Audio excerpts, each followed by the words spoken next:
اعوذ باللہ من الشیطان الرجیم بسم اللہ الرحمن الرحیم۔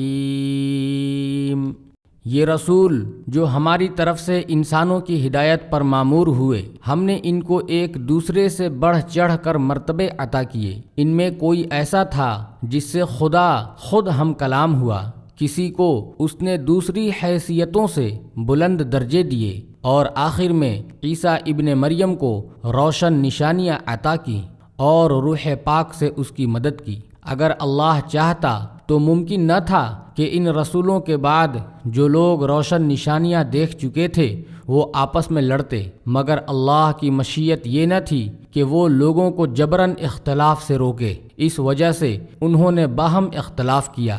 پھر کوئی ایمان لایا اور کسی نے کفر کی راہ اختیار کی۔ ہاں، اللہ چاہتا تو وہ ہرگز نہ لڑتے، مگر اللہ جو چاہتا ہے کرتا ہے۔ اے لوگو جو ایمان لائے ہو، جو کچھ مال متاع ہم نے تم کو بخشا ہے اس میں سے خرچ کرو، قبل اس کے کہ وہ دن آئے جس میں نہ خرید و فروخت ہوگی، نہ دوستی کام آئے گی اور نہ سفارش چلے گی۔ اور ظالم اصل میں وہی ہیں جو کفر کی روش اختیار کرتے ہیں۔ اللہ وہ زندہ جاوید ہستی ہے جو تمام کائنات کو سنبھالے ہوئے ہے، اس کے سوا کوئی خدا نہیں ہے۔ وہ نہ سوتا ہے اور نہ اسے اونگ لگتی ہے۔ زمین اور آسمانوں میں جو کچھ ہے اسی کا ہے۔ کون ہے جو اس کی جناب میں اس کی اجازت کے بغیر سفارش کر سکے؟ جو کچھ بندوں کے سامنے ہے اسے بھی وہ جانتا ہے، اور جو کچھ ان سے اوجھل ہے اس سے بھی وہ واقف ہے، اور اس کی معلومات میں سے کوئی چیز ان کی گرفت ادراک میں نہیں آ سکتی، الا یہ کہ کسی چیز کا علم وہ خود ہی ان کو دینا چاہے۔ اس کی حکومت آسمانوں اور زمین پر چھائی ہوئی ہے، اور ان کی نگہبانی کے لیے کوئی تھکا دینے والا کام نہیں ہے، بس وہی ایک بزرگ و برتر ذات ہے۔ دین کے معاملے میں کوئی زور و زبردستی نہیں ہے، صحیح بات غلط خیالات سے الگ چھانٹ کر رکھ دی گئی ہے۔ اب جو کوئی طاغوت کا انکار کر کے اللہ پر ایمان لے آیا، اس نے ایک ایسا مضبوط سہارا تھام لیا جو کبھی ٹوٹنے والا نہیں، اور اللہ جس کا سہارا اس نے لیا ہے سب کچھ سننے اور جاننے والا ہے۔ جو لوگ ایمان لاتے ہیں ان کا حامی و مددگار اللہ ہے، اور وہ ان کو تاریکیوں سے روشنی میں نکال لاتا ہے، اور جو لوگ کفر کی راہ اختیار کرتے ہیں ان کے حامی و مددگار طاغوت ہیں، اور وہ انہیں روشنی سے تاریکیوں کی طرف کھینچ لے جاتے ہیں۔ یہ آگ میں جانے والے لوگ ہیں جہاں یہ ہمیشہ رہیں گے۔ کیا تم نے اس شخص کے حال پر غور نہیں کیا جس نے ابراہیم سے جھگڑا کیا تھا؟ جھگڑا اس بات پر کہ ابراہیم کا رب کون ہے، اور اس بنا پر کہ اس شخص کو اللہ نے حکومت دے رکھی تھی۔ جب ابراہیم نے کہا کہ میرا رب وہ ہے جس کے اختیار میں زندگی اور موت ہے، تو اس نے جواب دیا زندگی اور موت میرے اختیار میں ہے۔ ابراہیم نے کہا اچھا، اللہ سورج کو مشرق سے نکالتا ہے، تو ذرا اسے مغرب سے نکال لا۔ یہ سن کر وہ منکر حق ششدر رہ گیا، مگر اللہ ظالموں کو راہ راست نہیں دکھایا کرتا۔ یا پھر مثال کے طور پر اس شخص کو دیکھو جس کا گزر ایک ایسی بستی پر ہوا جو اپنی چھتوں پر اوندھی گری پڑی تھی۔ اس نے کہا یہ آبادی جو ہلاک ہو چکی ہے اسے اللہ کس طرح دوبارہ زندگی بخشے گا؟ اس پر اللہ نے اس کی روح قبض کر لی اور وہ 100 برس تک مردہ پڑا رہا۔ پھر اللہ نے اسے دوبارہ زندگی بخشی اور اس سے پوچھا بتاؤ کتنی مدت پڑے رہے ہو؟ اس نے کہا 1 دن یا چند گھنٹے رہا ہوں گا۔ فرمایا تم پر 100 برس اسی حالت میں گزر چکے ہیں، اب ذرا اپنے کھانے اور پانی کو دیکھو کہ اس میں ذرا تغیر نہیں آیا ہے۔ دوسری طرف ذرا اپنے گدھے کو بھی دیکھو کہ اس کا پنجر تک بوسیدہ ہو رہا ہے، اور یہ ہم نے اس لیے کیا ہے کہ ہم تمہیں لوگوں کے لیے ایک نشانی بنا دینا چاہتے ہیں۔ پھر دیکھو کہ ہڈیوں کے اس پنجر کو ہم کس طرح اٹھا کر گوشت پوست اس پر چڑھاتے ہیں۔ اس طرح جب حقیقت اس کے سامنے بالکل نمایاں ہو گئی تو اس نے کہا میں جانتا ہوں کہ اللہ ہر چیز پر قدرت رکھتا ہے۔ اور وہ واقعہ بھی پیش نظر رہے جب ابراہیم نے کہا تھا کہ میرے مالک مجھے دکھا دے تو مردوں کو کیسے زندہ کرتا ہے۔ فرمایا کیا تو ایمان نہیں رکھتا؟ اس نے عرض کیا ایمان تو رکھتا ہوں مگر دل کا اطمینان درکار ہے۔ فرمایا اچھا تو 4 پرندے لے اور ان کو اپنے سے مانوس کر لے، پھر ان کا ایک ایک ٹکڑا ایک پہاڑ پر رکھ دے، پھر ان کو پکار، وہ تیرے پاس دوڑے چلے آئیں گے۔ خوب جان لے کہ اللہ نہایت با اقتدار اور حکیم ہے۔ جو لوگ اپنے مال اللہ کی راہ میں صرف کرتے ہیں ان کے خرچ کی مثال ایسی ہے جیسے ایک دانہ بویا جائے اور اس سے 7 بالیں نکلیں اور ہر بالی میں 100 دانے ہوں۔ اسی طرح اللہ جس کے عمل کو چاہتا ہے افزونی عطا فرماتا ہے، وہ فراخ دست بھی ہے اور علیم بھی۔ جو لوگ اپنے مال اللہ کی راہ میں خرچ کرتے ہیں اور خرچ کر کے پھر احسان نہیں جتاتے نہ دکھ دیتے ہیں، ان کا اجر ان کے رب کے پاس ہے اور ان کے لیے کسی رنج اور خوف کا موقع نہیں۔ ایک میٹھا بول اور کسی ناگوار بات پر ذرا سی چشم پوشی اس خیرات سے بہتر ہے جس کے پیچھے دکھ ہو۔ اللہ بے نیاز ہے اور بردباری اس کی صفت ہے۔ اے ایمان لانے والو، اپنے صدقات کو احسان جتا کر اور دکھ دے کر اس شخص کی طرح خاک میں نہ ملا دو جو اپنا مال محض لوگوں کے دکھانے کو خرچ کرتا ہے اور نہ اللہ پر ایمان رکھتا ہے نہ آخرت پر۔ اس کے خرچ کی مثال ایسی ہے جیسے ایک چٹان تھی جس پر مٹی کی تہ جمی ہوئی تھی، اس پر جب زور کا میہ برسا تو ساری مٹی بہہ گئی اور صاف چٹان کی چٹان رہ گئی۔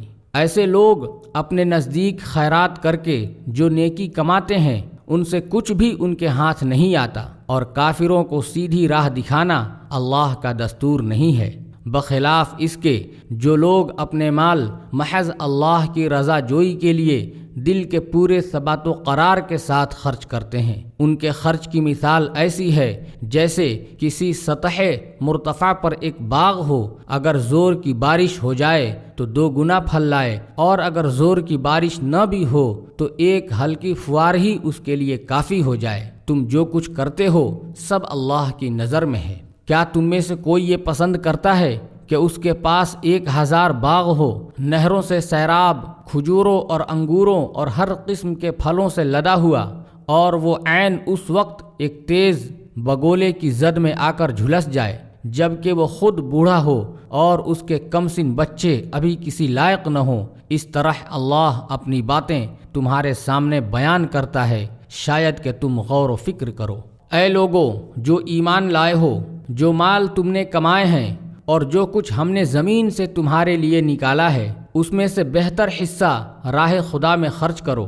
ایسا نہ ہو کہ اس کی راہ میں دینے کے لیے بری سے بری چیز چھانٹنے کی کوشش کرنے لگو، حالانکہ وہی چیز اگر کوئی تمہیں دے تو تم ہرگز اسے لینا گوارا نہ کرو گے، الا یہ کہ اس کو قبول کرنے میں تم اغماض برت جاؤ۔ تمہیں جان لینا چاہیے کہ اللہ بے نیاز ہے اور بہترین صفات سے متصف ہے۔ شیطان تمہیں مفلسی سے ڈراتا ہے اور شرمناک طرز عمل اختیار کرنے کی ترغیب دیتا ہے، مگر اللہ تمہیں اپنی بخشش اور فضل کی امید دلاتا ہے۔ اللہ بڑا فراخ دست اور دانا ہے، جس کو چاہتا ہے حکمت عطا کرتا ہے، اور جس کو حکمت ملی اسے حقیقت میں بڑی دولت مل گئی۔ ان باتوں سے صرف وہی لوگ سبق لیتے ہیں جو دانش مند ہیں۔ تم نے جو کچھ بھی خرچ کیا ہو اور جو نظر بھی مانی ہو، اللہ کو اس کا علم ہے اور ظالموں کا کوئی مددگار نہیں۔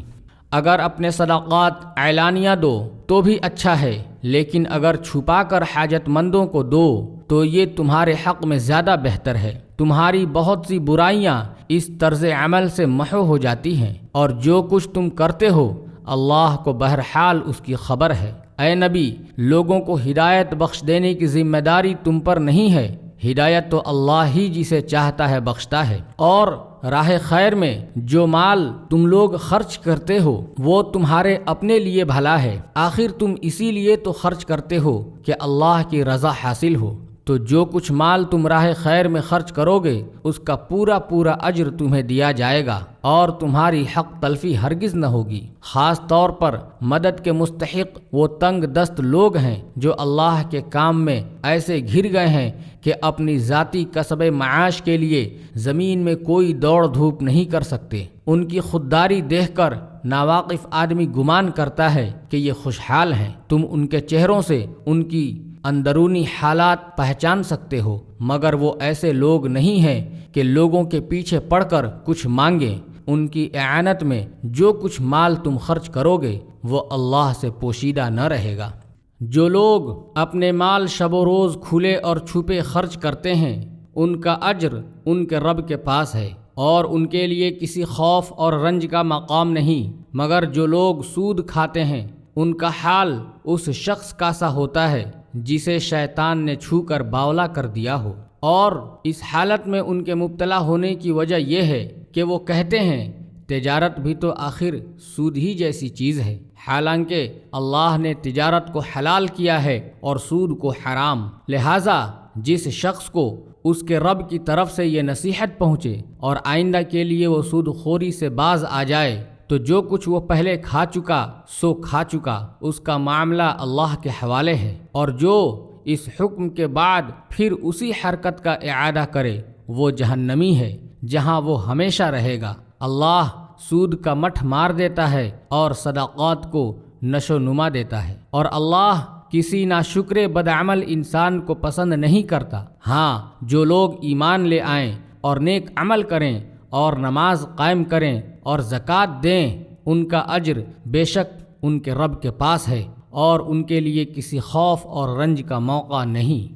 اے لوگو جو ایمان لائے ہو، خدا سے ڈرو، اور جو کچھ تمہارا سود لوگوں پر باقی رہ گیا ہے اسے چھوڑ دو اگر واقعی تم ایمان لائے ہو، لیکن اگر تم نے ایسا نہ کیا تو آگاہ ہو جاؤ کہ اللہ اور اس کے رسول کی طرف سے تمہارے خلاف اعلان جنگ ہے۔ اب بھی توبہ کر لو اور سود چھوڑ دو تو اپنا اصل سرمایہ لینے کے تم حقدار ہو، نہ تم ظلم کرو نہ تم پر ظلم کیا جائے۔ تمہارا قرضدار تنگ دست ہو تو ہاتھ کھلنے تک اسے مہلت دو، اور جو صدقہ کر دو تو یہ تمہارے لیے زیادہ بہتر ہے اگر تم سمجھو۔ اس دن کی رسوائی وہ مصیبت سے بچو جبکہ تم اللہ کی طرف واپس ہوگے، وہاں ہر شخص کو اس کی کمائی ہوئی نیکی یا بدی کا پورا بدلہ مل جائے گا اور کسی پر ظلم ہرگز نہ ہوگا۔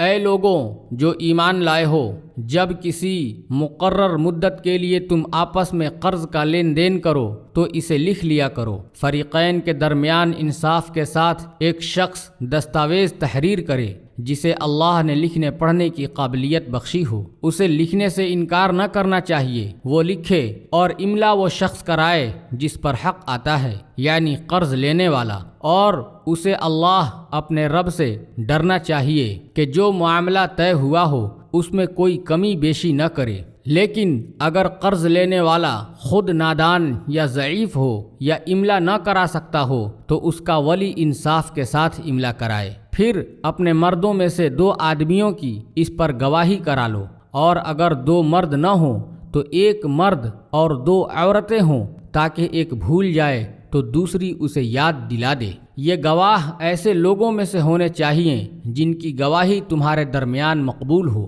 گواہوں کو جب گواہ بننے کے لیے کہا جائے تو انہیں انکار نہ کرنا چاہیے، معاملہ خواہ چھوٹا ہو یا بڑا، میعاد کی تعین کے ساتھ اس کی دستاویز لکھوا لینے میں تساہل نہ کرو۔ اللہ کے نزدیک یہ طریقہ تمہارے لیے زیادہ مبنی بر انصاف ہے، اس سے شہادت قائم ہونے میں زیادہ سہولت ہوتی ہے اور تمہارے شکوک و شبہات میں مبتلا ہونے کا امکان کم رہ جاتا ہے۔ ہاں، جو تجارتی لین دین دست بدست تم لوگ آپس میں کرتے ہو اس کو نہ لکھا جائے تو کوئی حرج نہیں، مگر تجارتی معاملے طے کرتے وقت گواہ کر لیا کرو۔ کاتب اور گواہ کو ستایا نہ جائے، ایسا کرو گے تو گناہ کا ارتکاب کرو گے۔ اللہ کے غضب سے بچو، وہ تم کو صحیح طریقے عمل کی تعلیم دیتا ہے اور اسے ہر چیز کا علم ہے۔ اگر تم سفر کی حالت میں ہو اور دستاویز لکھنے کے لیے کوئی کاتب نہ ملے تو رہن بالقبض پر معاملہ کرو۔ اگر تم میں سے کوئی شخص دوسرے پر بھروسہ کر کے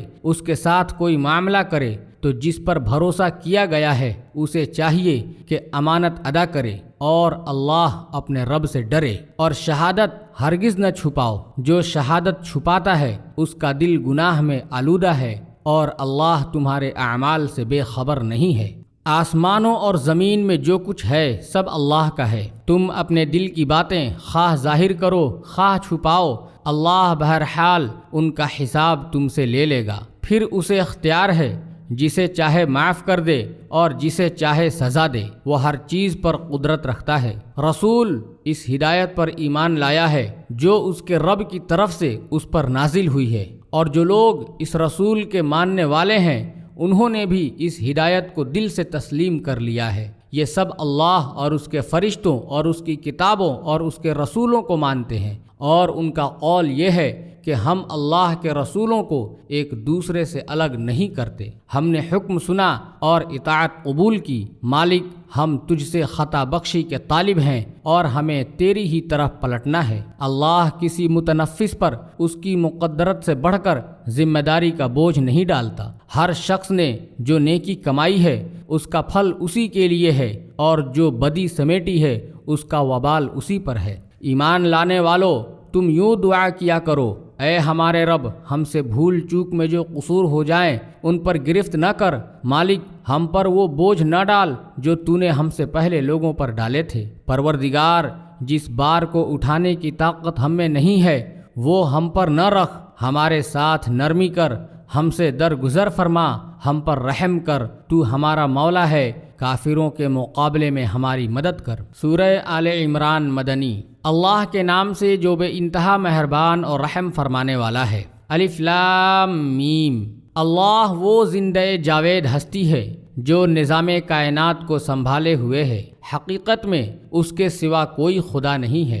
اے نبی، اس نے تم پر یہ کتاب نازل کی جو حق لے کر آئی ہے اور ان کتابوں کی تصدیق کر رہی ہے جو پہلے سے آئی ہوئی تھیں۔ اس سے پہلے وہ انسانوں کی ہدایت کے لیے تورات اور انجیل نازل کر چکا ہے۔ اس نے وہ کسوٹی اتاری ہے جو حق اور باطل کا فرق دکھانے والی ہے۔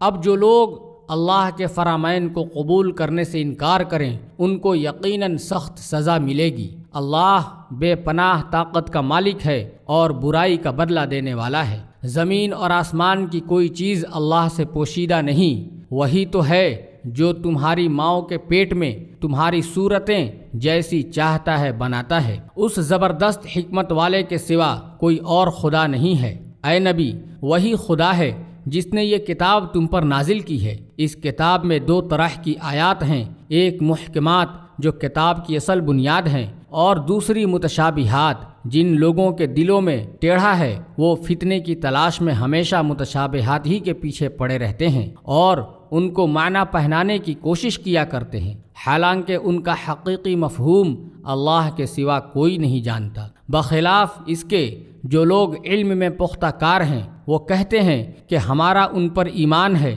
یہ سب ہمارے رب ہی کی طرف سے ہیں، اور سچ یہ ہے کہ کسی چیز سے صحیح سبق صرف دانش مند لوگ ہی حاصل کرتے ہیں۔ وہ اللہ سے دعا کرتے ہیں کہ پروردگار، جب تو ہمیں سیدھے راستہ پر لگا چکا ہے تو پھر کہیں ہمارے دلوں کو کجی میں مبتلا نہ کر دیجیو، ہمیں اپنے خزانہ فیض سے رحمت عطا کر کہ تو ہی فیاض حقیقی ہے۔ پروردگار، تو یقیناً سب لوگوں کو ایک روز جمع کرنے والا ہے جس کے آنے میں کوئی شبہ نہیں، تو ہرگز اپنے وعدہ سے ٹلنے والا نہیں ہے۔ جن لوگوں نے کفر کا رویہ اختیار کیا ہے انہیں اللہ کے مقابلے میں نہ ان کا مال کچھ کام دے گا نہ اولاد، وہ دوزخ کا ایندھن بن کر رہیں گے۔ ان کا انجام ویسا ہی ہوگا جیسا فرعون کے ساتھیوں اور ان سے پہلے کے نافرمانوں کا ہو چکا ہے کہ انہوں نے آیات الہی کو جھٹلایا۔ نتیجہ یہ ہوا کہ اللہ نے ان کے گناہوں پر انہیں پکڑ لیا،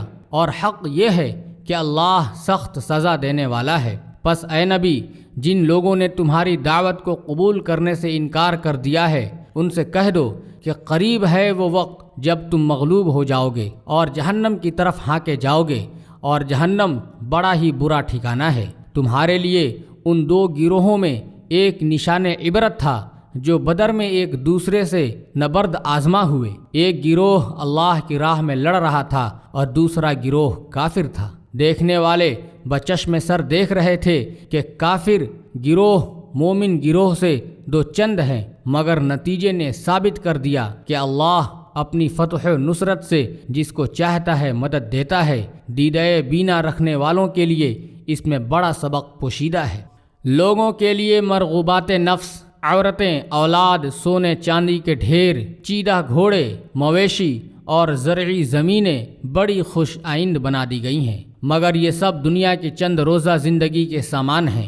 حقیقت میں جو بہتر ٹھکانہ ہے وہ تو اللہ کے پاس ہے۔ کہو میں تمہیں بتاؤں کہ ان سے زیادہ اچھی چیز کیا ہے؟ جو لوگ تقویٰ کی روش اختیار کریں ان کے لیے ان کے رب کے پاس باغ ہیں جن کے نیچے نہریں بہتی ہوں گی، وہاں انہیں ہمیشگی کی زندگی حاصل ہوگی، پاکیزہ بیویاں ان کی رفیق ہوں گی اور اللہ کی رضا سے وہ سرفراز ہوں گے۔ اللہ اپنے بندوں کے رویے پر گہری نظر رکھتا ہے۔ یہ وہ لوگ ہیں جو کہتے ہیں کہ مالک ہم ایمان لائے، ہماری خطاؤں سے درگزر فرما اور ہمیں آتش دوزخ سے بچا لے۔ یہ لوگ صبر کرنے والے ہیں، راست باز ہیں، فرما بردار اور فیاض ہیں، اور رات کی آخری گھڑی میں اللہ سے مغفرت کی دعائیں مانگا کرتے ہیں۔ اللہ نے خود اس بات کی شہادت دی ہے کہ اس کے سوا کوئی خدا نہیں ہے، اور فرشتے اور سب اہل علم بھی راستی اور انصاف کے ساتھ اس پر گواہ ہیں کہ اس زبردست حکیم کے سوا فی الواقع کوئی خدا نہیں ہے۔ اللہ کے نزدیک دین صرف اسلام ہے۔ اس دین سے ہٹ کر جو مختلف طریقے ان لوگوں نے اختیار کیے ہیں جنہیں کتاب دی گئی تھی، ان کے اس طرز عمل کی کوئی وجہ اس کے سوا نہ تھی کہ انہوں نے علم آ جانے کے بعد آپس میں ایک دوسرے پر زیادتی کرنے کے لیے ایسا کیا۔ اور جو کوئی اللہ کے احکام و ہدایات کی اطاعت سے انکار کر دے، اللہ کو اس سے حساب لیتے کچھ دیر نہیں لگتی۔ اب اگر اے نبی یہ لوگ تم سے جھگڑا کریں تو ان سے کہو میں نے اور میرے پیرووں نے تو اللہ کے آگے سر تسلیم خم کر دیا ہے۔ پھر اہل کتاب اور غیر اہل کتاب دونوں سے پوچھو کیا تم نے بھی اس کی اطاعت و بندگی قبول کی؟ اگر کی تو وہ راہ راست پا گئے، اور اگر اس سے منہ موڑا تو تم صرف پیغام پہنچا دینے کی ذمہ داری تھی۔ آگے اللہ خود اپنے بندوں کے معاملات دیکھنے والا ہے۔ جو لوگ اللہ کے احکام و ہدایات کو ماننے سے انکار کرتے ہیں اور اس کے پیغمبروں کو ناحق قتل کرتے ہیں، اور ایسے لوگوں کی جان کے درپے ہو جاتے ہیں جو خلق خدا میں سے عدل و راستی کا حکم دینے کے لیے اٹھیں، ان کو دردناک سزا کی خوشخبری سنا دو۔ یہ وہ لوگ ہیں جن کے اعمال دنیا اور آخرت دونوں میں ضائع ہو گئے، اور ان کا مددگار کوئی نہیں ہے۔ تم نے دیکھا نہیں کہ جن لوگوں کو کتاب کے علم میں سے کچھ حصہ ملا ہے تو ان کا حال کیا ہے؟ انہیں جب کتاب الہی کی طرف بلایا جاتا ہے تاکہ وہ ان کے درمیان فیصلہ کرے تو ان میں سے ایک فریق اس سے پہلو تہی کرتا ہے اور اس فیصلے کی طرف آنے سے منہ پھیر جاتا ہے۔ ان کا یہ طرز عمل اس وجہ سے ہے کہ وہ کہتے ہیں آتش دوزخ تو ہمیں مس تک نہ کرے گی، اور اگر دوزخ کی سزا ہم کو ملے گی بھی تو بس چند روز۔ ان کو خود ساختہ عقیدوں نے ان کو اپنے دین کے معاملے میں بڑی غلط فہمیوں میں ڈال رکھا ہے، مگر کیا بنے گی ان پر جب انہیں اس روز جمع کرے گا جس کا آنا یقینی ہے۔ اس روز ہر شخص کو اس کی کمائی کا پورا پورا بدلہ دیا جائے گا اور کسی پر ظلم نہ ہوگا۔ کہو خدایا ملک کے مالک، تو جسے چاہے حکومت دے اور جس سے چاہے چھین لے، جسے چاہے عزت بخشے اور جس کو چاہے ذلیل کر دے، بھلائی تیرے اختیار میں ہے، بے شک تو ہر چیز پر قادر ہے۔ رات کو دن میں پیروتا ہوا لے آتا ہے اور دن کو رات میں، بے جان میں سے جاندار کو نکالتا ہے اور جاندار میں سے بے جان کو، اور جسے چاہتا ہے بے حساب رزق دیتا ہے۔ مومنین اہل ایمان کو چھوڑ کر کافروں کو اپنا رفیق اور یار و مددگار ہرگز نہ بنائیں۔ جو ایسا کرے گا اس کا اللہ سے کوئی تعلق نہیں۔ ہاں یہ معاف ہے کہ تم ان کے ظلم سے بچنے کے لیے بظاہر ایسا طرز عمل اختیار کر جاؤ، مگر اللہ تمہیں اپنے آپ سے ڈراتا ہے اور تمہیں اسی کی طرف پلٹ کر جانا ہے۔ اے نبی لوگوں کو خبردار کر دو کہ تمہارے دلوں میں جو کچھ ہے اسے خواہ تم چھپاؤ یا ظاہر کرو، اللہ بہرحال اسے جانتا ہے۔ زمین اور آسمانوں کی کوئی چیز اس کے علم سے باہر نہیں ہے، اور اس کا اقتدار ہر چیز پر حاوی ہے۔ وہ دن آنے والا ہے جب ہر نفس اپنے کیے کا پھل حاضر پائے گا، خواہ اس نے بھلائی کی ہو یا برائی۔ اس روز آدمی یہ تمنا کرے گا کہ کاش ابھی یہ دن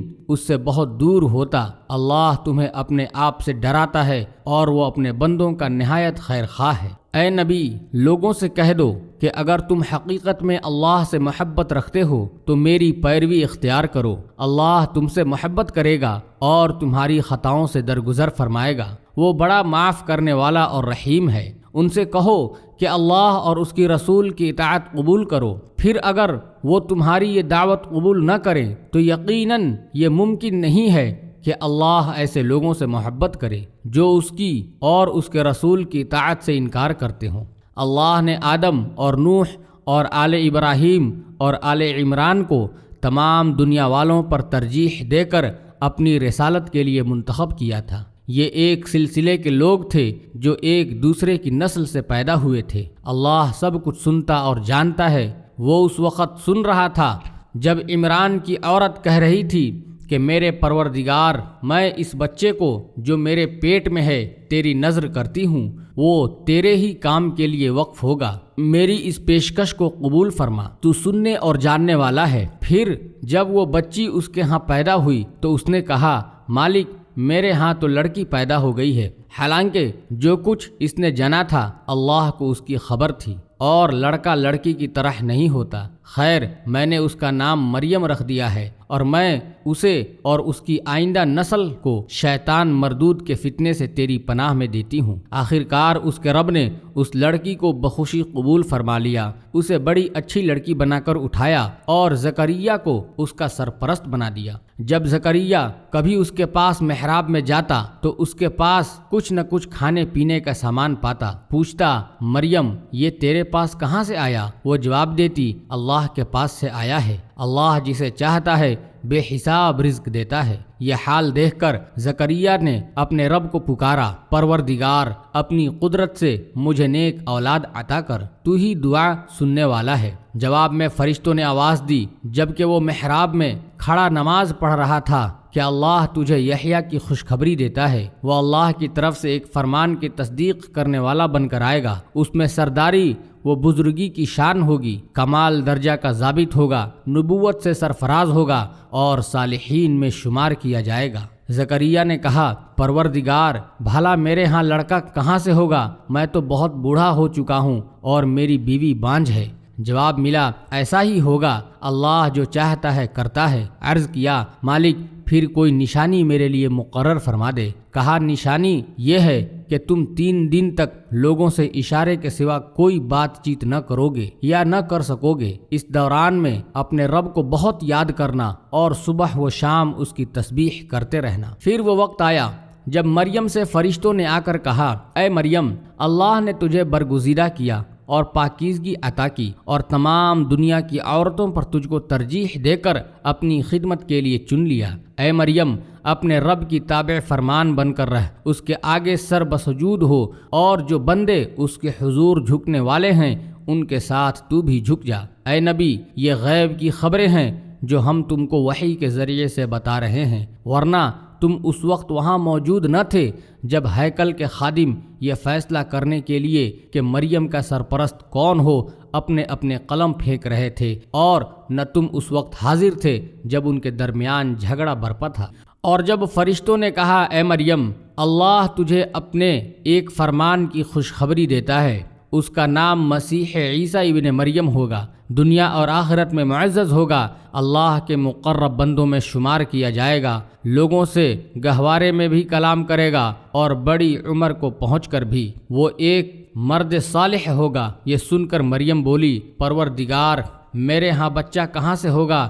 مجھے تو کسی مرد نے ہاتھ تک نہیں لگایا۔ جواب ملا، ایسا ہی ہوگا، اللہ جو چاہتا ہے پیدا کرتا ہے، وہ جب کسی کام کے کرنے کا فیصلہ فرماتا ہے تو بس کہتا ہے کہ ہو جا، اور وہ ہو جاتا ہے۔ فرشتوں نے پھر اپنے سلسلہ کلام میں کہا، اور اللہ اسے کتاب و حکمت کی تعلیم دے گا، تورات اور انجیل کا علم سکھائے گا، اور بنی اسرائیل کی طرف اپنا رسول مقرر کرے گا۔ اور جب وہ بحیثیت رسول بنی اسرائیل کے پاس آیا تو اس نے کہا، میں تمہارے رب کی طرف سے تمہارے پاس نشانی لے کر آیا ہوں۔ میں تمہارے سامنے مٹی سے پرندے کی صورت کا ایک مجسمہ بناتا ہوں اور اس میں پھونک مارتا ہوں، وہ اللہ کے حکم سے پرندہ بن جاتا ہے۔ میں اللہ کے حکم سے مادرزاد اندھے اور کوڑھی کو اچھا کرتا ہوں اور اس کے اذن سے مردے کو زندہ کرتا ہوں۔ میں تمہیں بتاتا ہوں کہ تم کیا کھاتے ہو اور کیا اپنے گھروں میں ذخیرہ کر کے رکھتے ہو، اس میں تمہارے لیے کافی نشانی ہے اگر تم ایمان لانے والے ہو۔ اور میں اس تعلیم و ہدایت کی تصدیق کرنے والا بن کر آیا ہوں جو تورات میں سے اس وقت میرے زمانہ میں موجود ہے، اور اس لیے آیا ہوں کہ تمہارے لیے بعض ان چیزوں کو حلال کر دوں جو تم پر حرام کر دی گئی ہیں۔ دیکھو، میں تمہارے رب کی طرف سے تمہارے پاس نشانی لے کر آیا ہوں، لہٰذا اللہ سے ڈرو اور میری اطاعت کرو۔ اللہ میرا رب بھی ہے اور تمہارا رب بھی، لہٰذا تم اسی کی بندگی اختیار کرو، یہ سیدھا راستہ ہے۔ جب عیسیٰ نے محسوس کیا کہ بنی اسرائیل کفر و انکار پر آمادہ ہیں تو اس نے کہا، کون اللہ کی راہ میں میرا مددگار ہوتا ہے؟ حواریوں نے جواب دیا، ہم اللہ کے مددگار ہیں، ہم اللہ پر ایمان لائے، آپ گواہ رہیں کہ ہم مسلم اللہ کے آگے سر اطاعت جھکا دینے والے ہیں۔ مالک، جو فرمان تو نے نازل کیا ہے ہم نے اسے مان لیا اور رسول کی پیروی قبول کی، ہمارا نام گواہی دینے والوں میں لکھ لے۔ پھر بنی اسرائیل مسیح کے خلاف خفیہ تدبیریں کرنے لگے۔ جواب میں اللہ نے بھی اپنی خفیہ تدبیر کی، اور ایسی تدبیروں میں اللہ سب سے بڑھ کر ہے۔ وہ اللہ کی خفیہ تدبیر ہی تھی جب اس نے کہا کہ اے عیسیٰ، اب میں تجھے واپس لے لوں گا اور تجھ کو اپنی طرف اٹھا لوں گا، اور جنہوں نے تیرا انکار کیا ہے ان سے، یعنی ان کی معیت سے اور ان کے گندے ماحول میں ان کے ساتھ رہنے سے تجھے پاک کر دوں گا، اور تیری پیروی کرنے والوں کو قیامت تک ان لوگوں پر بالادست رکھوں گا جنہوں نے تیرا انکار کیا ہے۔ پھر تم سب کو آخر کار میرے پاس آنا ہے، اس وقت میں ان باتوں کا فیصلہ کر دوں گا جن میں تمہارے درمیان اختلاف ہوا ہے۔ جن لوگوں نے کفر و انکار کی روش اختیار کی ہے انہیں دنیا اور آخرت دونوں میں سخت سزا دوں گا، اور وہ کوئی مددگار نہ پائیں گے۔ اور جنہوں نے ایمان اور نیک عملی کا رویہ اختیار کیا ہے انہیں ان کے اجر پورے پورے دے دیے جائیں گے، اور خوب جان لے کہ اللہ ظالموں سے ہرگز محبت نہیں کرتا۔ اے نبی، یہ آیات اور حکمت سے لبریز تذکرے ہیں جو ہم تمہیں سنا رہے ہیں۔ اللہ کے نزدیک عیسیٰ کی مثال آدم کی سی ہے کہ اللہ نے اسے مٹی سے پیدا کیا اور حکم دیا کہ ہو جا، اور وہ ہو گیا۔ یہ اصل حقیقت ہے جو تمہارے رب کی طرف سے بتائی جا رہی ہے، اور تم ان لوگوں میں شامل نہ ہو جو اس میں شک کرتے ہیں۔ یہ علم آ جانے کے بعد اب جو کوئی اس معاملہ میں تم سے جھگڑا کرے تو اے نبی اس سے کہو کہ آؤ ہم اور تم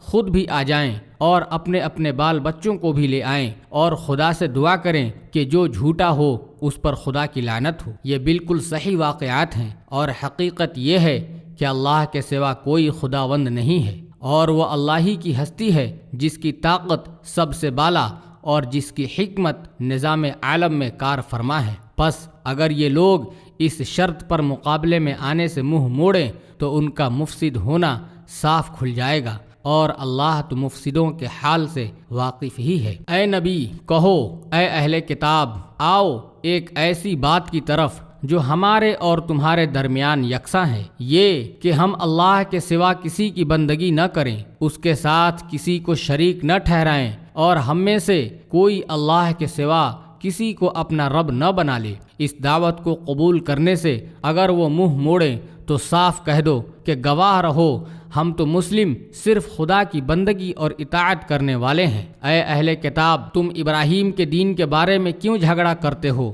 تورات اور انجیل تو ابراہیم کے بعد ہی نازل ہوئی ہیں، پھر کیا تم اتنی بات بھی نہیں سمجھتے؟ تم لوگ جن چیزوں کا علم رکھتے ہو ان میں تو خوب بحثیں کر چکے، اب ان معاملات میں کیوں بحث کرنے چلے ہو جن کا تمہارے پاس کچھ بھی علم نہیں؟ اللہ جانتا ہے تم نہیں جانتے۔ ابراہیم نہ یہودی تھا نہ عیسائی، بلکہ وہ تو ایک مسلم یکسو تھا، اور وہ ہرگز مشرکوں میں سے نہ تھا۔ ابراہیم سے نسبت رکھنے کا سب سے زیادہ حق اگر کسی کو پہنچتا ہے تو ان لوگوں کو پہنچتا ہے جنہوں نے اس کی پیروی کی، اور اب یہ نبی اور اس کے ماننے والے اس نسبت کے زیادہ حقدار ہیں۔ اللہ صرف انہی کا حامی و مددگار ہے جو ایمان رکھتے ہوں۔ اے ایمان لانے والو، اہل کتاب میں سے ایک گروہ چاہتا ہے کہ کسی طرح تمہیں راہ راست سے ہٹا دے، حالانکہ در حقیقت وہ اپنے سوا کسی کو گمراہی میں نہیں ڈال رہے ہیں مگر انہیں اس کا شعور نہیں ہے۔ اے اہل کتاب، کیوں اللہ کی آیات کا انکار کرتے ہو حالانکہ تم خود ان کا مشاہدہ کر رہے ہو؟ اے اہل کتاب، کیوں حق کو باطل کا رنگ چڑھا کر مشتبہ بناتے ہو؟ کیوں جانتے بوجھتے حق کو چھپاتے ہو؟ اہل کتاب میں سے ایک گروہ کہتا ہے کہ اس نبی کو ماننے والوں پر جو کچھ نازل ہوا ہے اس پر صبح ایمان لاؤ اور شام کو اس سے انکار کر دو، شاید اس ترکیب سے یہ لوگ اپنے ایمان سے پھر جائیں۔ نیز یہ لوگ آپس میں کہتے ہیں کہ اپنے مذہب والے کے سوا کسی کی بات نہ مانو۔ اے نبی، ان سے کہہ دو کہ اصل میں ہدایت تو اللہ کی ہدایت ہے، اور یہ اسی کا دین ہے کہ کسی کو وہی کچھ دے دیا جائے جو کچھ تم کو دیا گیا تھا، یا یہ کہ دوسروں کو تمہارے رب کے حضور پیش کرنے کے لیے تمہارے خلاف قوی حجت مل جائے۔ اے نبی، ان سے کہو کہ فضل و شرف اللہ کے اختیار میں ہے، جسے چاہے عطا فرمائے، وہ وسیع النظر ہے اور سب کچھ جانتا ہے، اپنی رحمت کے لیے جس کو چاہتا ہے مخصوص کر لیتا ہے، اور اس کا فضل بہت بڑا ہے۔ اہل کتاب میں کوئی تو ایسا ہے کہ اگر تم اس کے اعتماد پر مال و دولت کا ایک ڈھیر بھی دے دو تو وہ تمہارا مال تمہیں ادا کر دے گا، اور کسی کا حال یہ ہے کہ اگر تم ایک دینار کے معاملہ میں بھی اس پر بھروسہ کرو تو وہ ادا نہ کرے گا، الا یہ کہ تم اس کے سر پر سوار ہو جاؤ۔ ان کی اس اخلاقی حالت کا سبب یہ ہے کہ وہ کہتے ہیں امیوں غیر یہودی لوگوں کے معاملہ میں ہم پر کوئی مواخذہ نہیں ہے، اور یہ بات وہ محض جھوٹ گڑھ کر اللہ کی طرف منسوب کرتے ہیں، حالانکہ انہیں معلوم ہے کہ اللہ نے ایسی کوئی بات نہیں فرمائی ہے۔ آخر کیوں ان سے باز پرس نہ ہوگی؟ جو بھی اپنے عہد کو پورا کرے گا اور برائی سے بچ کر رہے گا وہ اللہ کا محبوب بنے گا، کیونکہ پرہیزگار لوگ اللہ کو پسند ہیں۔ رہے وہ لوگ جو اللہ کے عہد اور اپنی قسموں کو تھوڑی قیمت پر بیچ ڈالتے ہیں تو ان کے لیے آخرت میں کوئی حصہ نہیں۔ اللہ قیامت کے روز نہ ان سے بات کرے گا، نہ ان کی طرف دیکھے گا، اور نہ انہیں پاک کرے گا، بلکہ ان کے لیے سخت دردناک سزا ہے۔ ان میں کچھ لوگ ایسے ہیں جو کتاب پڑھتے ہوئے اس طرح زبان کا الٹ پھیر کرتے ہیں کہ تم سمجھو جو کچھ وہ پڑھ رہے ہیں وہ کتاب ہی کی عبارت ہے، حالانکہ وہ کتاب کی عبارت نہیں ہوتی۔ وہ کہتے ہیں کہ جو کچھ ہم پڑھ رہے ہیں یہ خدا کی طرف سے ہے، حالانکہ وہ خدا کی طرف سے نہیں ہوتا۔ وہ جان بوجھ کر جھوٹ بات اللہ کی طرف منسوب کر دیتے ہیں۔ کسی انسان کا یہ کام نہیں ہے کہ اللہ تو اس کو کتاب اور حکم اور نبوت عطا فرمائے اور وہ لوگوں سے کہے کہ اللہ کی بجائے تم میرے بندے بن جاؤ۔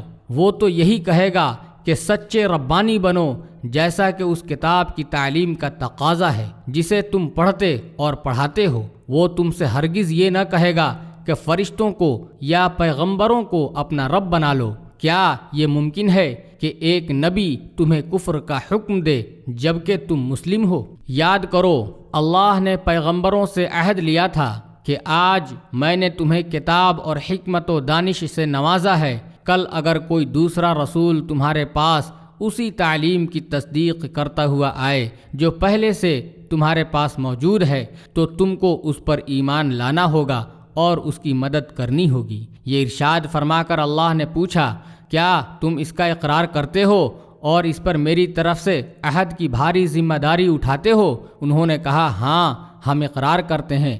اللہ نے فرمایا، اچھا تو گواہ رہو اور میں بھی تمہارے ساتھ گواہ ہوں، اس کے بعد جو اپنے عہد سے پھر جائے وہی فاسق ہے۔ اب کیا یہ لوگ اللہ کی اطاعت کا طریقہ دین اللہ چھوڑ کر کوئی اور طریقہ چاہتے ہیں، حالانکہ آسمان و زمین کی ساری چیزیں چاروں نہ چار اللہ ہی کی تابع فرمان مسلم ہیں اور اسی کی طرف سب کو پلٹنا ہے۔ اے نبی، کہو کہ ہم اللہ کو مانتے ہیں، اس تعلیم کو مانتے ہیں جو ہم پر نازل کی گئی ہے، ان تعلیمات کو بھی مانتے ہیں جو ابراہیم، اسماعیل، اسحاق، یعقوب اور اولاد یعقوب پر نازل ہوئی تھی، اور ان ہدایات پر بھی ایمان رکھتے ہیں جو موسیٰ اور عیسیٰ اور دوسرے پیغمبروں کو ان کے رب کی طرف سے دی گئیں۔ ہم ان کے درمیان فرق نہیں کرتے، اور ہم اللہ کے تابع فرمان مسلم ہیں۔ اس فرما برداری اسلام کے سوا جو شخص کوئی اور طریقہ اختیار کرنا چاہے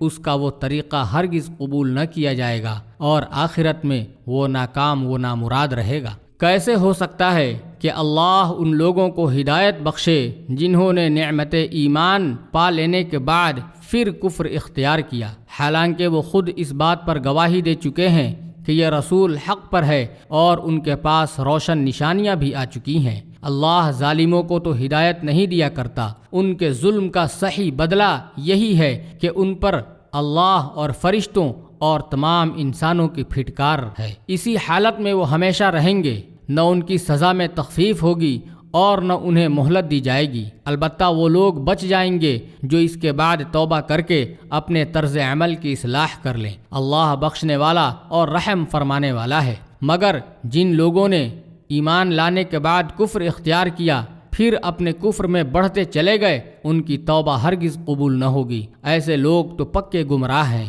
یقین رکھو جن لوگوں نے کفر اختیار کیا اور کفر ہی کی حالت میں جان دی، ان میں سے کوئی اگر اپنے آپ کو سزا سے بچانے کے لیے روئے زمین بھر کر بھی سونا فدیہ میں دے تو اسے قبول نہ کیا جائے گا۔ ایسے لوگوں کے لیے دردناک سزا تیار ہے اور وہ اپنا کوئی مددگار نہ پائیں گے۔